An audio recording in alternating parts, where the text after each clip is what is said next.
Harmony, Ohio.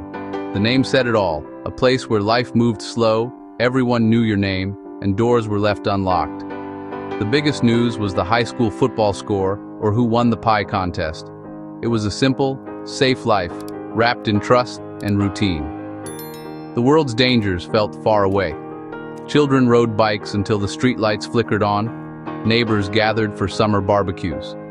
It was idyllic, almost like a scene from an old movie. But pictures can be deceiving. Sometimes the most peaceful places hide the darkest corners. Before the fall of 2025, fear was just a story in Harmony. The police department had 2 officers. Their biggest challenge was a cat in a tree. The idea of real crime? Unthinkable. But that was about to change. Forever. The people of Harmony went about their days, unaware the foundation of their world was about to crack. A darkness was already living among them, watching and waiting. As October approached, the leaves began to fall, and so would the town's innocence. The quiet was about to be shattered by a scream in the night, a scream that would echo for years to come. Harmony's peace was about to break, and nothing would ever be the same. Sarah Jenkins, 28, was the heart of Harmony, a librarian with a smile for everyone. She loved her cottage, her garden, and the peace she'd found here. She felt safe. She was home. But her world was about to be shattered. Then there was Tom Miller, a quiet, solitary man in his 30s. He did odd jobs, kept to himself, and lived above the hardware store. People thought he was harmless, just a background figure. But inside, a dark obsession was growing. Focused on Sarah, the only person who'd shown him kindness. And finally, Chief Brody, Harmony's police chief for 30 years. Nearing retirement, he was a pillar of the community, trusted to keep everyone safe. He believed he'd seen it all until now. These 3 lives, Sarah, Tom, and Chief Brody, were on a collision course. The victim, the villain, the hero. In Harmony, the stage was set for tragedy. The curtain was about to rise on a cool, dark October night. The kind of night perfect for a horror story. No one knew their roles yet, but soon everyone would. Harmony was about to change forever, and it would all begin with a single terrible act. Tuesday, October 14th, 2025. A chill in the air, winter on its way. Sarah Jenkins locked up the library, waved to a neighbor, and drove home. The streets were quiet, houses glowing with warm light. She settled in, tea, a book, her favorite chair. Outside, the wind rustled leaves, normal sounds. But tonight there was something else, a faint creak from the back of the house. She paused, uneasy. Was it just the wind? She tried to believe it, but the knot in her stomach grew. She stood, heart pounding. "Hello?" she called. Silence. She moved toward the kitchen. The back door, slightly ajar. Panic seized her. She wasn't alone. She turned to run, to scream, but it was too late. A shadow stepped from the darkness. A man. The scream that tore from Sarah's throat shattered the night. It was a sound that didn't belong in Harmony. Neighbors would later say they thought they heard something. But no one imagined the truth. Inside that cottage, a nightmare unfolded. The quiet man, Tom Miller, had stepped out of the shadows, and Harmony would never be the same. The sun rose on Harmony, but something was wrong. Sarah Jenkins was never late to the library. By mid-morning, concern grew. Calls to her phone went unanswered. Martha, her colleague, called Chief Brody. He sent Officer Dave for a wellness check. Sarah's car was in the driveway. The house looked peaceful. Dave knocked. No answer. He circled the house and saw the back door, still ajar. A chill ran through him. He entered, calling out. The kitchen was neat, a teacup on the counter.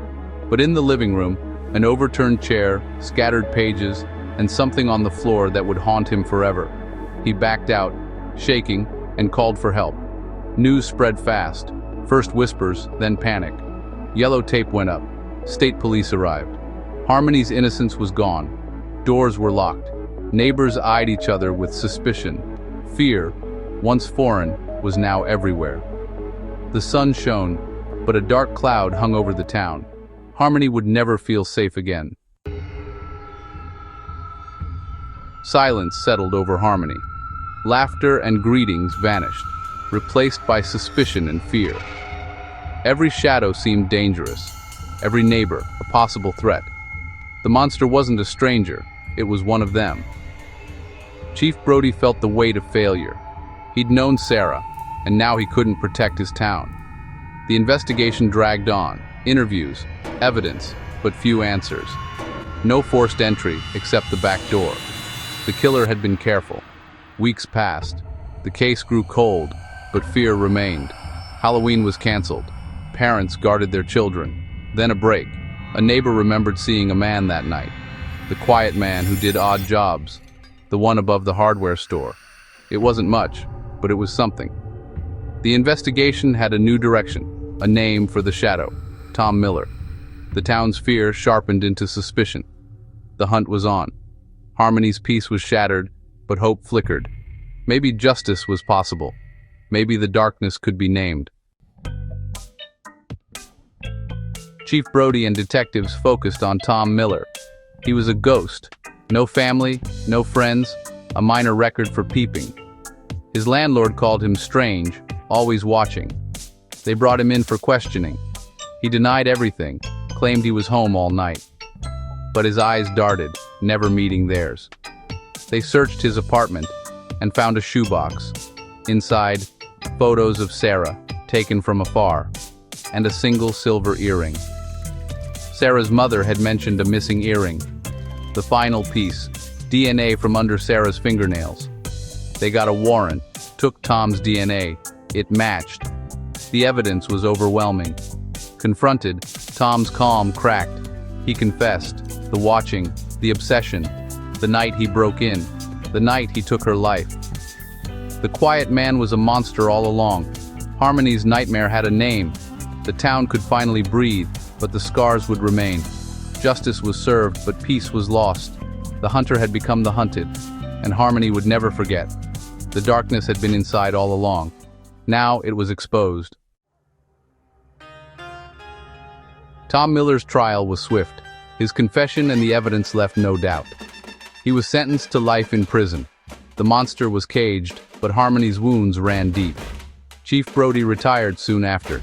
He'd kept his promise, but lost his peace. The image of Sarah's cottage haunted him. The town tried to move on, but trust was broken. Doors were locked, security lights installed. Stranger danger became real. Harmony's name now felt ironic, a reminder of innocence lost. The silence that returned was watchful, not peaceful. Sarah Jenkins was not forgotten. The library was renamed in her honor, a garden planted with her favorite flowers. Stories of her kindness lived on. She became a symbol of what was lost. Her life, a bright light. Her death, a dark shadow. And in the quiet nights, if you listen closely, you can almost hear it. The echo of a scream, a reminder that darkness can wait anywhere, even in Harmony. Just outside the door,